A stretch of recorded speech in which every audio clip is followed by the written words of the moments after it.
Hello நண்பர்களே, எல்லோருக்கும் வணக்கம். டெக்னிக் கைட்ஸ் சேனலுக்கு உங்களை வரவேற்கிறேன். இன்னைக்கு மைக்ரோசாஃப்ட் அஷ்யூர் ரிசோர்சஸ் அதை பற்றின ஒரு குவிக் வீடியோ பார்க்க போகிறோம். ஸோ இந்த மைக்ரோசாஃப்ட் அஷ்யூர் என்றால் என்ன? இது வந்து க்ளவுடில் இருக்கக்கூடிய ஒரு ப்ராடக்ட் தான் வந்து மைக்ரோசாஃப்ட் அஷ்யூர் அப்படின்னு சொல்கிறோம். ஸோ மைக்ரோசாஃப்ட் அஷ்யூர் அப்படின்னும் பொழுது உங்களுக்கு வந்து நிறைய இந்த ஆன் ப்ரெமிசஸ் இன்ஃப்ராஸ்ட்ரக்சர் நிறைய பார்த்துருப்பீங்க இல்லையா? எல்லாமே வந்து ஆன் ப்ரெமிசஸில் இருக்கும்.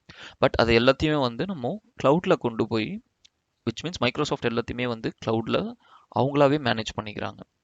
ஸோ இந்த மைக்ரோசாஃப்ட் அஷ்யூர் அண்ட் அதோட அந்த ஆன் ப்ரெமிசஸ் வர்சஸ் க்ளவுடை பற்றின ஒரு கம்பேரிசன் வீடியோவை நான் செப்பரேட்டாக போட்டிருக்கேன், மறக்காமல் பாருங்கள்.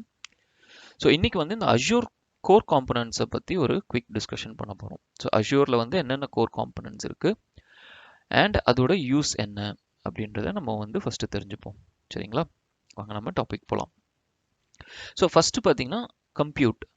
ஸோ கம்ப்யூட் அப்படின்றது வந்து ஸோ ஜென்ரலாகவே வந்து ஒரு ஆன் ப்ரெமிசஸ் அப்படின்னும் பொழுது நீங்கள் வந்து ஒரு டிமாண்ட் பேசிஸில் எந்த ஒரு விஷயத்தையும் பண்ண முடியாது. இப்போது நீங்கள் வந்து எனக்கு இவ்வளோ ஹார்ட்வேர்ஸ் வேணும் அப்படின்னா நீங்கள் அந்த ஹார்ட்வேர்ஸ்க்கு ஏற்ற இதை நீங்கள் ஃபஸ்ட்டே இனிஷியலாகவே வாங்கி போட்டுதாகணும். விச் மீன்ஸ் நீங்கள் நிறைய கேபிட்டல் காஸ்ட் செலவு பண்ணுற மாதிரி இருக்கும்.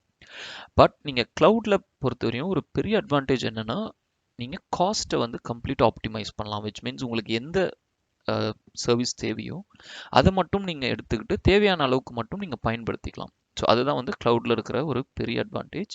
ஸோ இந்த கம்ப்யூட் அதில் ஒரு one of the main component. So கம்ப்யூட்னும் பொழுது உங்களோட அப்ளிகேஷன்ஸ்க்கு தேவையான அந்த சர்வீசஸை வந்து நீங்கள் யூஸ் பண்ணிக்கலாம். ஸோ அதுக்கு வந்து நீங்கள் இந்த அஷ்யூர் கம்ப்யூட்டை யூஸ் பண்ணுவீங்க. அண்ட் அடுத்தது பார்த்தீங்கன்னா ஸ்டோரேஜ். ஸோ ஸ்டோரேஜ் வந்து நீங்கள் ஆன் ப்ரெமிசஸில் நிறைய ஸ்டோரேஜ் கேள்விப்பட்டிருப்பீங்க. ஸோ ஸ்டோரேஜ் அப்படின்னும் பொழுதே அதில் நிறைய காஸ்ட் இன்வால்வ் ஆயிருக்கு இல்லைங்களா?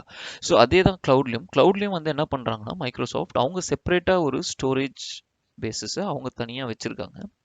அண்ட் இந்த ஸ்டோரேஜை வந்து என்ன சொல்கிறாங்கன்னா நீங்கள் வந்து எவ்வளோ தேவையோ அதை மட்டும் பயன்படுத்திக்கிங்க அப்படின்னு சொல்கிறாங்க. ஸோ ஒரு அஷ்யூர் என்விரான்மெண்ட் நீங்கள் க்ரியேட் பண்ணுறீங்க அப்படின்னும் பொழுது உங்களுக்கு கண்டிப்பாக அந்த ஸ்டோரேஜ் அதெல்லாம் தேவை. அதெல்லாம் இருந்தால் தான் வந்து ஒரு கம்ப்ளீட் ஐடி இன்ஃப்ராஸ்ட்ரக்சரை பில்ட் பண்ண முடியும். ஸோ அதுக்கு இந்த ஸ்டோரேஜை வந்து நீங்கள் யூஸ் பண்ணிக்கலாம். ஓகே. ஸோ நெக்ஸ்ட் வந்து நெட்வொர்க்கிங். ஸோ நெட்வொர்க்கிங்ன்றது வெரி சிம்பிள், எல்லாருக்குமே தெரியும் இல்லையா? நெட்வொர்க்னும் பொழுது உங்களுக்கு அந்த கம்ப்ளீட் கனெக்ஷன்ஸ் அந்த கம்யூனிகேஷன்ஸ் எல்லாமே நடக்கணும் அப்படின்னா உங்களுக்கு நெட்வொர்க்கிங்ன்றது ரொம்ப முக்கியம். ஸோ நெட்வொர்க்கிங்கும் பார்த்தீங்கன்னா அஷ்யூரில் வந்து இப்போ ஒரு க்ளவுட் காம்பனண்ட்டே இருக்குது அப்படின்னா அதை வந்து நீங்கள் கனெக்ட் பண்ணணும் அப்படின்னும் பொழுது உங்களுக்கு அந்த நெட்வொர்க்கிங் காம்பனன்ட்ஸ் தேவைப்படுது இல்லையா? ஸோ அதுக்கு வந்து நீங்கள் அந்த நெட்வொர்க்கிங் யூஸ் பண்ணணும். ஸோ இப்போ நீங்கள் வந்து ஒரு ஆன் ப்ரெமிஸ்லேருந்து க்ளவுட் கனெக்ட் பண்ணுறீங்க, இல்லை ஒரு cloud to cloud environment connect பண்ணுறீங்க அப்படின்னாலும் இந்த நெட்வொர்க்கிங்ன்றது கண்டிப்பாக உங்களுக்கு தேவை. ஓகே. ஸோ அடுத்தது data base. So data base அப்படின்னும் பொழுது இந்த இன்ஃபர்மேஷன்ஸ் எல்லாத்தையும் வந்து ஸ்டோர் பண்ணுறதுக்கு உங்களுக்கு வந்து ஒரு பர்டிகுலர் டேட்டா பேஸ் தேவை. ஸோ அதை தான் வந்து இந்த அஷ்யூர் ப்ரொவைட் பண்ணுறாங்க. ஸோ அதுலேயும் வந்து பார்த்தீங்கன்னா Azure SQL data base. So நீங்கள் இந்த சீக்வல் சர்வர்ஸ் நிறைய ஆன் ப்ரெமிசஸில் கேள்விப்பட்டிருப்பீங்க. ஸோ ரெண்டுத்துக்கும் பெரிய டிஃப்ரென்சஸ் கிடையாது. ஸோ அந்த சீக்வல் சர்வர்ஸ் ஆன் ப்ரெமிஸ்லன்னும் பொழுது அதை நீங்கள் முன்கூட்டியே வந்து நீங்கள் அந்த காஸ்ட்டெல்லாம் வந்து நீங்கள் பை பண்ணி அந்த டேட்டா பேஸை வந்து மெயின்டைன் பண்ணுவீங்க. அதுக்கு பதிலாக இங்கே என்ன பண்ணுறாங்கன்னா மைக்ரோசாஃப்ட் அவங்களோட டேட்டா பேஸை உங்களுக்கு ப்ரொவைட் பண்ணுறாங்க. விச் மீன்ஸ் உங்களுக்கு எப்போ தேவையோ அதுக்கு ஏற்ற டேட்டா பேஸஸை வந்து நீங்கள் யூஸ் பண்ணிக்கிறது. So which is on demand basis. அதுதான் நான் முன்னாடியே சொன்ன மாதிரி இந்த காஸ்ட் கட்டிங்ஸ் வந்து நிறைய நீங்கள் இந்த க்ளவுட் என்விரான்மெண்ட்டில் பண்ணலாம். ஸோ நீங்கள் வந்து முன்கூட்டியே ஒரு பெரிய அளவில் ஸ்டோரேஜோ ஒரு பெரிய அளவில் டேட்டா பேஸோ வாங்கி போடாமல் எது தேவையோ அதுக்கு ஏற்ற மாதிரி pay as you go on அப்படின்னு சொல்லுவாங்க. ஸோ உங்களுக்கு என்ன தேவையோ அதுக்கு ஏற்ற மாதிரி நீங்கள் பே பண்ணிட்டு போயிட்டே இருக்கலாம். ஓகே. ஸோ அடுத்தது பார்த்தீங்கன்னா செக்யூரிட்டி அண்ட் அத்தன்டிகேஷன். ஸோ க்ளவுடில் வந்து ஆன் ப்ரெமிஸில் எந்த அளவுக்கு செக்யூரிட்டி அத்தன்டிகேஷன் ப்ராசஸ் இருக்கோ அதே அளவுக்கு க்ளவுட்லையும் கொண்டு வந்திருக்காங்க. விச் மீன்ஸ் நீங்கள் வந்து ஸ்ட்ரெயிட்டாக எந்த என்விரான்மெண்ட்லையும் நீங்கள் ஆக்சஸ் பண்ண முடியாது. ஸோ அதுக்கு ஒரு நெசசரி பாஸ்வேர்ட், அதுக்கப்புறம் அதுக்கு necessary role based permissions, authentications, identities. Which means இப்போ நீங்கள் ஃபேஸ் ஐடிஸ் அதெல்லாம் நிறைய கேள்விப்பட்டிருப்பீங்க. அந்த மாதிரி நிறைய அத்தன்டிகேஷன் லெவல்ஸ் இருக்குது. ஸோ அந்த அத்தன்டிகேஷன் லெவல்ஸ் அது எல்லாத்தையுமே வந்து க்ளவுட்லையும் ப்ரொவைட் பண்ணுறாங்க. Which means security and authentication levels வந்து ரொம்பவே ஸ்ட்ராங்கராக டைட்டராகவும் வச்சுருக்காங்க. அண்ட் நெக்ஸ்ட் வந்து பார்த்தீங்கன்னா மானிட்டரிங். ஓகே, இப்போ நான் வந்து ஒரு அஷ்யூர் என்விரான்மெண்ட்டை பில்ட் பண்ணிட்டேன். பட் எப்படி இது பயன்படுது அப்படின்றத வந்து ஒரு அட்மினிஸ்ட்ரேட்டராக மானிட்டர் பண்ணோம் அப்படின்னா உங்களுக்கு அஷ்யூர் மானிட்டர் அப்படின்ற ஒரு ஃபீச்சர் இருக்குது. ஸோ அந்த அஷ்யூர் மானிட்டர்ன்றது அது வந்து ஒரு ரொம்ப பெரிய ஒரு ஆப்டிமைசேஷன் பிளாட்ஃபார்ம் மாதிரி, விச் மீன்ஸ் நீங்கள் அந்த மானிட்டர் அஜூர் மானிட்டர் மூலிமா நீங்கள் நிறைய விஷயங்களை வந்து அப்படியே கம்ப்ளீட்டாகவே ஒரு அட்மினிஸ்ட்ரேட்டராக பார்க்கலாம். ஸோ ஒரு டேஷ்போர்டில் நீங்கள் வந்து ஒரு ரிசோர்ஸ் எந்த அளவுக்கு கன்சியூம் ஆகுது, ஏன்னா இது எல்லாமே காஸ்ட். ஓகேங்களா? ஸோ நீங்கள் என்ன பயன்படுத்துறீங்களோ ஏற்ற காஸ்ட் நீங்கள் செலவு பண்ணுறீங்க. ஸோ நீங்கள் இதோட பெர்ஃபார்மன்ஸ் என்ன, எந்த அளவுக்கு ரிசோர்ஸ் அவைலபிலிட்டி இருக்குது, அதுக்கப்புறம் ப்ரோஆக்டிவாக என்ன மாதிரி இஷ்யூஸ் நம்ம ஃபேஸ் பண்ணுறோம், அதை எப்படி ஃபிக்ஸ் பண்ணுறது அப்படின்ற நிறைய விஷயங்களை வந்து நீங்கள் இந்த அஜூர் மானிட்டர் மூலிமா தெரிஞ்சுக்கலாம். ஓகே. ஸோ நெக்ஸ்ட் பார்த்தீங்கன்னா web services. So web services அப்படின்னும் பொழுது நீங்கள் வந்து ஒரு யூஆர்எல்ல தான் வந்து சொல்கிறாங்க. இப்போ நீங்கள் ஒரு அப்ளிகேஷன் வச்சுருக்கீங்க அப்படின்னா அந்த அப்ளிகேஷனை வந்து ஒரு பர்டிகுலர் யூஆர்எல் மூலிமா நீங்கள் கனெக்ட் பண்ணுவீங்க. ஸோ இன்டர்நெட்ன்றது ஒரு காமன் பிளாட்ஃபார்ம் இல்லையா? நீங்கள் வந்து எந்த ஒரு வெப்சைட்டுக்கும் போகணும் அப்படின்னாலும் நீங்கள் வந்து ஒரு ப்ரௌசர் ஓப்பன் பண்ணுவீங்க. ப்ரௌசர் ஓப்பன் பண்ணிவிட்டு அந்த வெப்சைட்டில் அந்த வெப்சைட் யூஆர்எல்ல டைப் பண்ணி அந்த பர்டிகுலர் வெப்சைட்குள்ளே போவீங்க, ஆர் அந்த அப்ளிகேஷனுக்குள்ளே போவீங்க.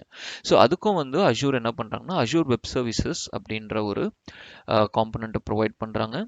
அண்ட் அது வந்து கம்ப்ளீட்டாக அந்த ஆஸ் யூஷுவல் வித் எல்லா செக்யூரிட்டி ப்ரோட்டோகால்ஸோட அந்த அஜூர் வெப் சர்வீசஸ் வந்து இயங்குது. ஓகே. ஸோ நெக்ஸ்ட் வந்து பார்த்தீங்கன்னா மொபைல் சர்வீசஸ்.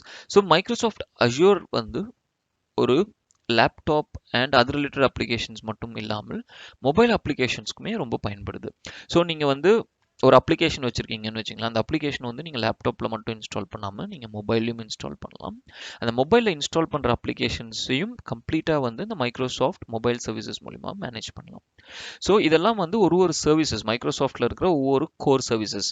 ஸோ ஒரு மைக்ரோசாஃப்ட் அஜூர் ரிசோர்ஸ் அப்படின்னும் பொழுது அது என்னென்ன பண்ணுதுன்னு பார்த்தீங்கன்னா ஸ்டோரேஜ் பார்த்துக்குது, உங்களுக்கு டேட்டா பேஸ் பார்த்துக்குது, மானிட்டரிங் பண்ணுது, அதுக்கடுத்து செக்யூரிட்டி வைஸ் ஸ்ட்ராங்காக இருக்குது. அதுக்கப்புறம் அது வந்து ஒரு லேப்டாப் மட்டும் இல்லாமல் மொபைலுக்கும் பயன்படுது. ஒரு அப்ளிகேஷன்ஸை நீங்கள் இன்ஸ்டால் பண்ணுறீங்கன்னும் பொழுது அந்த அப்ளிகேஷன்ஸை ப்ரொடெக்ட் பண்ணுறது, அதுக்கப்புறம் ஒரு அப்ளிகேஷன்ஸ்னும் பொழுதே அதை வந்து க்ளவுடில் வந்து நீங்கள் ஸ்டோர் பண்ணி அந்த க்ளவுடில் வந்து நீங்கள் மேனேஜ் பண்ணுறது, இது எல்லாத்தையுமே வந்து நீங்கள் இந்த மைக்ரோசாஃப்ட் அஜூர் மூலிமா பண்ணலாம். சரிங்களா? ஸோ அதை தான் வந்து இந்த மெயின் கோர் காம்பனன்ட்ஸ்னு சொல்லுவோம். ஸோ இந்த கோர் காம்பனன்ட்ஸை ஃபஸ்ட்டு நீங்கள் தெரிஞ்சுக்கிட்டிங்கன்னா அதுக்கப்புறம் நம்ம ஸ்லோவாக வந்து ஒவ்வொரு விஷயங்களையும் நம்ம இன்னும் கொஞ்சம் டீட்டெயிலாக பார்க்கலாம். ஸோ மக்களே, இந்த வீடியோ பார்த்தீங்கன்னா ரொம்ப ஒரு ஹை லெவல் பேசிக் இன்ஃபர்மேஷன், அதாவது நான் மைக்ரோசாஃப்ட் அஜூர்க்கே ரொம்ப புதுசு, எனக்கு என்னன்னே தெரியாது இது அப்படின்னு நினைக்கிறவங்களுக்கு இந்த வீடியோ வந்து ஒரு ஒரு ஸ்டார்டிங் பாயிண்ட்டாக இருக்கும். அண்ட் நம்ம இதிலிருந்து ஸ்லோவாக ஸ்டெப் பை ஸ்டெப் போகலாம். ஸோ இப்போது ஃபஸ்ட்டு வந்து அஜூர், மைக்ரோசாஃப்ட் அஜூர், அதோட காம்பனன்ட்ஸ், மெயின் காம்பனன்ட்ஸ் என்ன அப்படின்றத பற்றின ஒரு ஹை லெவல் பேசிக் இன்ஃபர்மேஷனை கவர் பண்ணியிருக்கேன். ஸோ அடுத்தது வந்து இந்த ஒவ்வொரு காம்பனன்ட்ஸை பற்றின கொஞ்சம் டீட்டெயில்டு இன்ஃபர்மேஷன்ஸை நம்ம நெக்ஸ்ட் அப்கமிங் வீடியோஸில் பார்க்க போகிறோம். சரிங்களா? அதுக்கப்புறம் அது ரிலேட்டடான சில சர்டன் விஷயங்களை வந்து ப்ராக்டிக்கலாகவும் நான் காட்ட போகிறேன். ஸோ மறக்காமல் இந்த சேனலை வந்து லைக் பண்ணுங்கள், ஷேர் பண்ணுங்கள், சப்ஸ்கிரைப் பண்ணுங்கள், உங்கள் ஃப்ரெண்ட்ஸ் எல்லாருக்கும் ஷேர் பண்ணுங்கள். ஏன்னா நிறைய இப்போ வந்து பார்த்தீங்கன்னா க்ளவுட் ரிலேட்டட் ஆப்பர்ச்சுனிட்டிஸ் எக்கச்சக்கமாக இருக்குது ஐடியில். ஸோ ஒவ்வொருத்தருக்கும் இது ரொம்ப பயனுள்ளதாக இருக்கும்.